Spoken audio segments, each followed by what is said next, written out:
अध्यक्ष महाराज मी तुम्हाला मदत करायसाठी उभा आहे याच्यासाठी बोललो।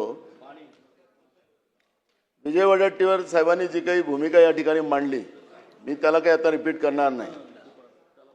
सभागृहात बसलेले मंत्री असतील, आमदार असतील, सगळे दोन्ही बाजूचे, इव्हन महाराष्ट्रातली जनता असेल, अध्यक्ष महाराज या भोंदूबाबामुळे महाराष्ट्राची बदनामी झालेली आहे। महाराष्ट्राची बदनामी झाली अध्यक्ष महाराज। विधवा महिला असतील, गरोदर महिला असतील, लहान मुली असतील, यांच्यावर झालेलं शोषण, ते ओशोनो काय ते पाणी पाजून काय असेल ते, त्याच्यामध्ये अध्यक्ष महाराज मी आपल्याला विनंती करतो, अध्यक्ष महाराज तो तुमचा अधिकार आहे, तुम्ही निर्णय दिलेला आहे। मी तुम्हाला अध्यक्ष महाराज सांगतो, सभागृहाचं श्रेय घेतलं ना तुम्ही अध्यक्ष महाराज, 101च्या आधारावर चर्चा लावा अध्यक्ष महाराज, आणि याच्यावर एकदा चर्चा होऊ द्या। मी तुम्हाला विनंती करतो अध्यक्ष महाराज, या पापामध्ये या खुर्चीचा कुठेही संबंध येत नाही। हे महाराष्ट्राच्या इज्जतीचा प्रश्न आहे।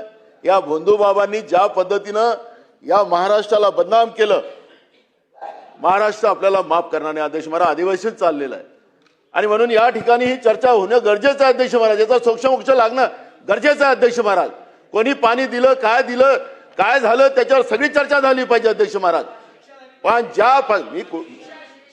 मी काय झालं त्याला मी काहीच नाही माझा तर तुम्हाला सवाल आहे, माझा सवाल आहे,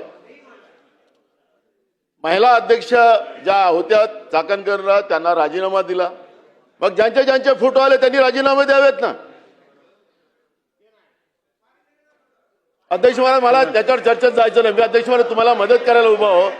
महाराष्ट्राच्या इतिहासाला तुम्ही सगळं सांगितलं, मला कशी मदत करणार आहात ते अजून सांगितलं नाही। 101च्या खाली चर्चा लावा, सगळं नको घ्यायला लागेल अध्यक्ष महाराज। मी तुम्हाला मदत करायला उभा।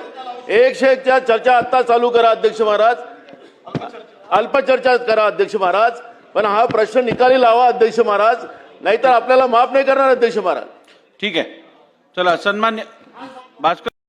अल्पावधीतच लोकप्रिय झालेला भारताचा बुलंद आवाज आपला Bharat channel subscribe, share, like आणि कमेंट्स करायला विसरू नका।